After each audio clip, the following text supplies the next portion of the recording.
Llegamos a la última sesión de esta serie acerca de la naturaleza de la teología reformada y estuvimos viendo el acróstico TULIP en los últimos días y realizamos unos ajustes a los términos que se encuentran en él. En la última sesión vimos el concepto de la gracia irresistible y les mencioné que prefería el término gracia eficaz, y antes de pasar a otro tema, solo quiero agregar un pequeño postulado final no científico mediante la lectura de un breve texto de la Confesión de Fe de Westminster, la cual es una norma doctrinal histórica de la teología reformada que data del siglo XVII en Inglaterra, donde tenemos esta referencia a la doctrina del llamamiento eficaz.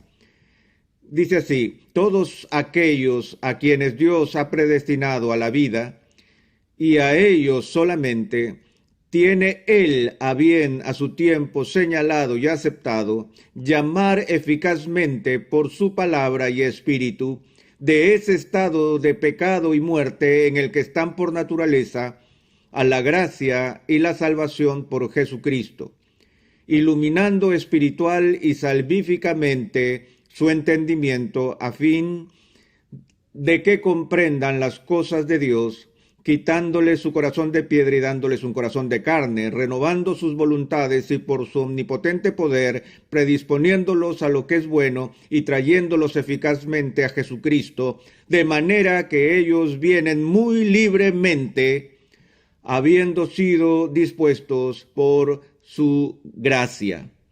Ahora, hago referencia una vez más acerca de la eficacia de la gracia de la regeneración, no para continuar donde nos quedamos la última sesión, sino como puente, como transición a la última letra del TULIP, la cual es la P en TULIP, y estoy seguro de que estarán encantados de saber que no voy a cambiar esta letra, y la P viene por perseverancia de los santos. Sin embargo, a pesar que no voy a cambiar la letra, sí voy a hacer un cambio en la palabra. También creo que esta frase de perseverancia de los santos es peligrosamente confusa, porque una vez más sugiere que la perseverancia es algo que hacemos, tal vez en y por nosotros mismos. Ahora, yo creo que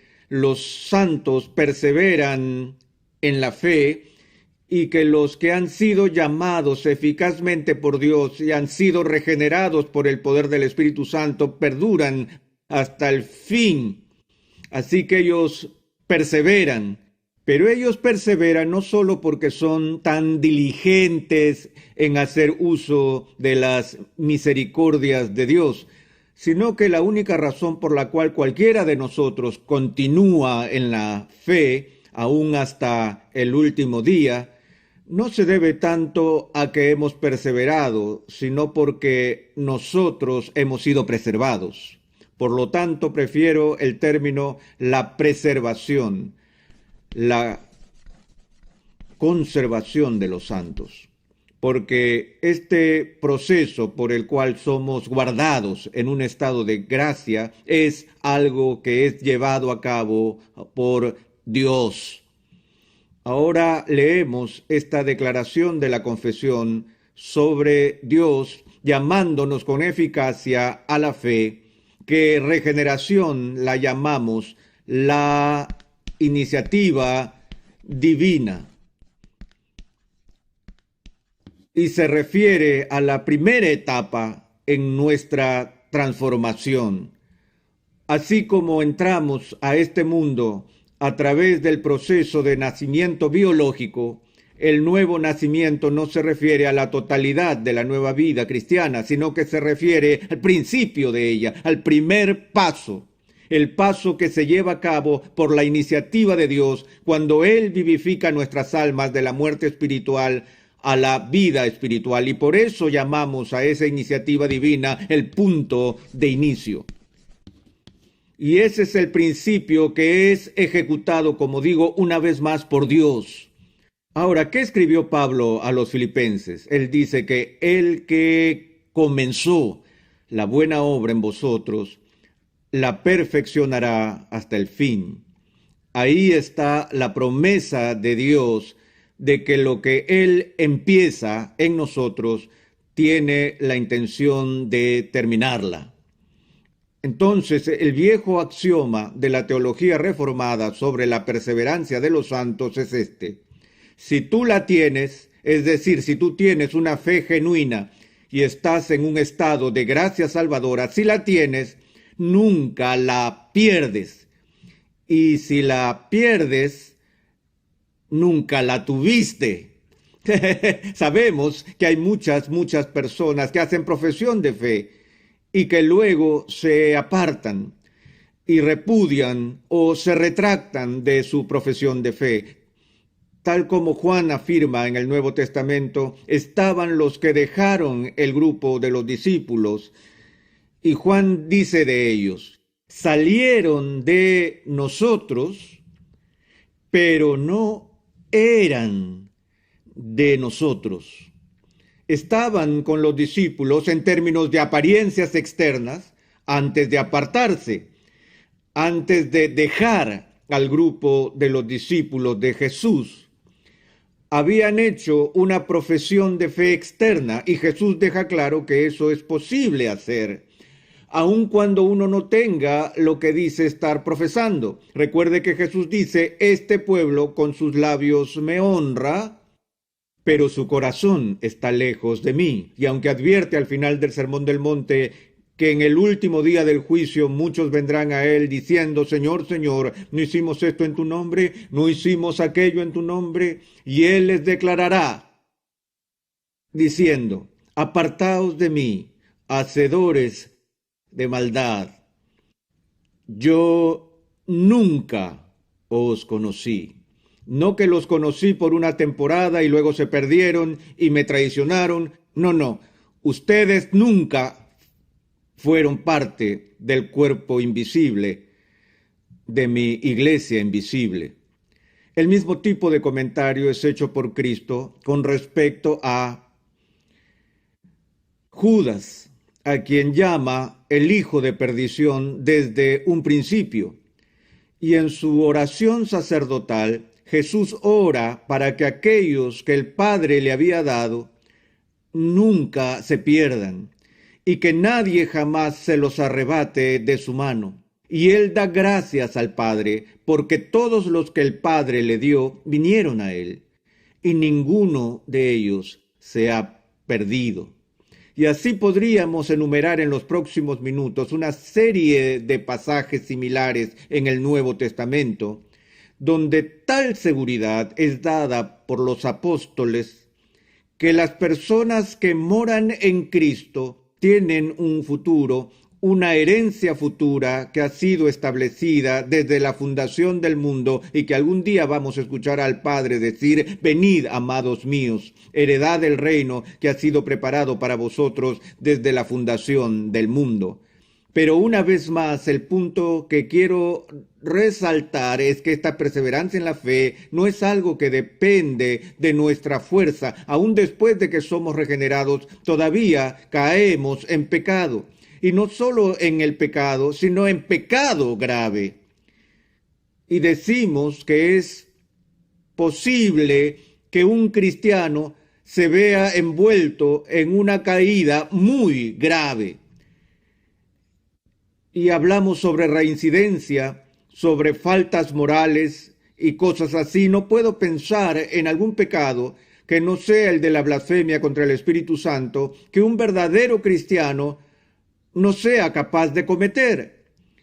Vemos, por ejemplo, el modelo de David en el Antiguo Testamento, donde David fue sin duda un hombre conforme al corazón de Dios, fue sin duda un hombre regenerado, tenía el Espíritu de Dios en él, tenía un profundo amor apasionado por las cosas de Dios, y sin embargo este hombre no solo cometió adulterio, sino que se involucró en una conspiración para que el marido de su amante muriera en la guerra, lo que era en sí una conspiración para matar. Y eso es un asunto serio, muy serio. y observamos el serio nivel de arrepentimiento al que David fue conducido como resultado de las palabras del profeta Natán. Pero el punto es que David cayó, y cayó muy hondo, como el apóstol nos advierte, en contra de tener una visión inflada de nuestra propia fuerza espiritual. Por lo que él dice, así que el que piensa estar firme, mire que no caiga.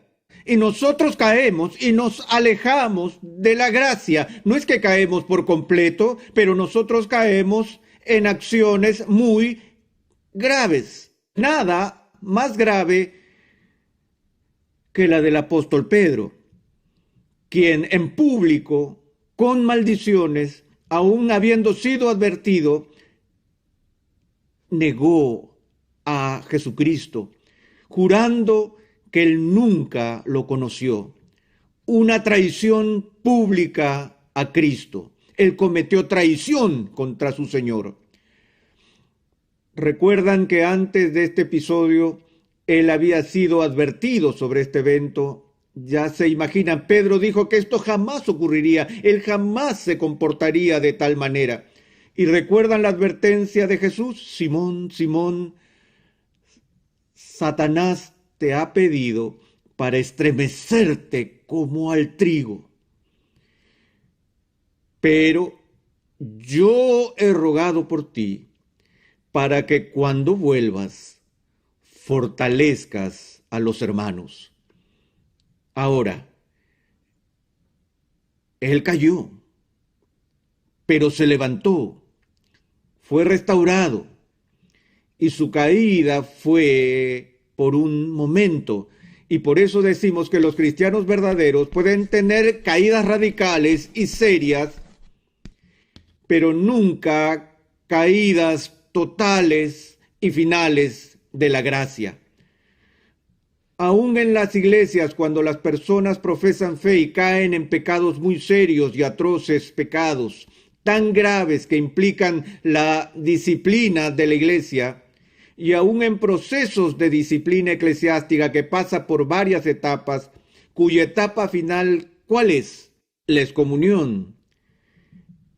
Y creo que es posible, sabemos que es posible para alguien que es verdaderamente regenerado, un verdadero cristiano que esté tan atrapado en el pecado al punto de ser llamado por la iglesia, puesto en disciplina, ser suspendido de los sacramentos y aún así no se arrepiente en todo el camino hasta llegar al final, que es la excomunión, donde es expulsado de la comunión del cuerpo de Cristo y debe ser tratado como un no creyente, ser declarado como no creyente por la iglesia.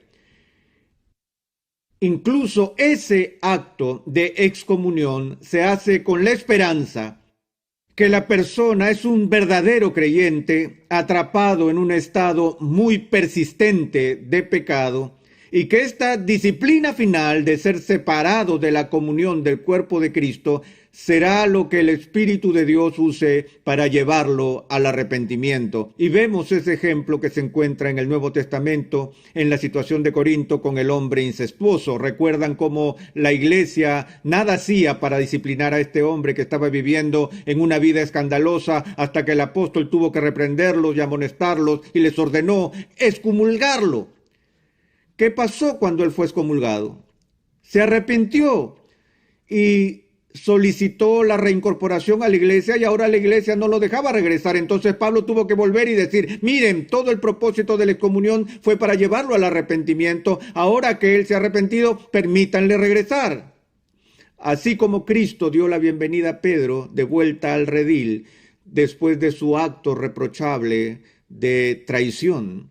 Así que, de nuevo, el pecado del cristiano puede ser radical y serio, pero nunca total y final. Entonces, ¿cómo juzgamos a alguien que ha hecho una profesión de fe, quizá en presencia nuestra, y luego vemos cómo más tarde la repudia? Bueno, lo primero que se hace es un juicio compasivo, porque uno no sabe el verdadero estado de su alma.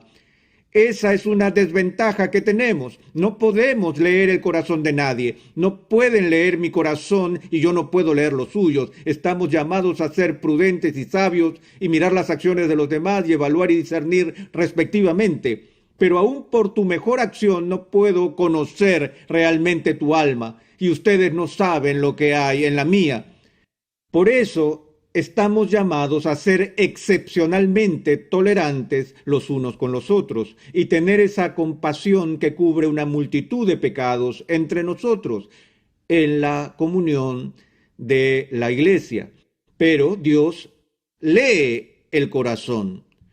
Y cuando Dios dice que una determinada persona nunca estuvo en un estado verdadero de fe, podemos estar seguros de que esa persona nunca estuvo en la fe verdadera. Ahora, pero ¿qué pasa si nos topamos con alguien que está en medio de una grave y prolongada caída y que ha repudiado la fe públicamente? Entonces, ¿podemos saber que no es cristiano? No, porque no conocemos el mañana. No sabemos si están en la posición de David antes que Natán hablara con él. Si alguien hubiera estado en ese momento, cuando Pedro dijo que nunca conoció a Jesús, de seguro no habría aseverado que Pedro era cristiano, porque lo estaban observando justo en medio de esta prolongada caída tan grave. Pero todavía tenemos esperanza por aquellos que nos han dejado por un tiempo y que van a regresar. Y tenemos que reconocer que puede tratarse de una de dos cosas. Uno, que su profesión inicial no fue auténtica ni genuina, se trataba de una profesión de fe vacía y que nunca fue creyente, o que su profesión de fe era genuina y que va a volver. Pero eso se lo dejamos a Dios en ese punto. Pero lo que nos enseña el Nuevo Testamento es que el Espíritu Santo, de nuevo, el único que nos levanta de entre los muertos, y Él nos levanta para vida eterna. Todo el propósito de la elección de Dios es para llevar a su pueblo de manera segura al cielo. De modo que lo que Él empieza, Él promete terminar. Y Él no solo inicia la vida cristiana, sino que el Espíritu Santo es el santificador, el que convence y el ayudante que está allí para ayudar en nuestra preservación. Ahora, dos importantes términos se dicen con respecto a la obra del Espíritu en la vida del cristiano que están relacionados con esta idea de la preservación. Uno es que somos sellados por el Espíritu Santo y el otro es que se nos dan las arras del Espíritu. Vamos a ver este último primero. El término arras del Espíritu se extrae del lenguaje comercial de los tiempos bíblicos y la única cosa que puedo pensar sobre eso es un paralelo que en nuestros días sería lo que llamamos una cuota inicial de dinero. Cuando alguien va a comprar una casa y se hace el contrato inicial, se da una porción de dinero como pago a cuenta o como pago inicial, lo que es una promesa de que usted tiene la intención de obtener un préstamo y cerrar el trato y pagar el resto del saldo. Y para demostrar que estás interesado, en serio entregas este pago. Ahora, sé que hay gente que ha pagado dinero de buena fe, pero que no logra cumplir. Tal vez ellos no estaban tan interesados en primer lugar, o tal vez aparecieron circunstancias que hicieron imposible el continuar con el compromiso. Pero amados, cuando Dios, el Espíritu Santo, les es dado a ustedes por el Padre como prenda, cuando el Espíritu mismo que mora en ustedes es el compromiso del Padre para su futuro, ¿realmente creen que el Padre vaya a fallarles en cumplir con el pago final?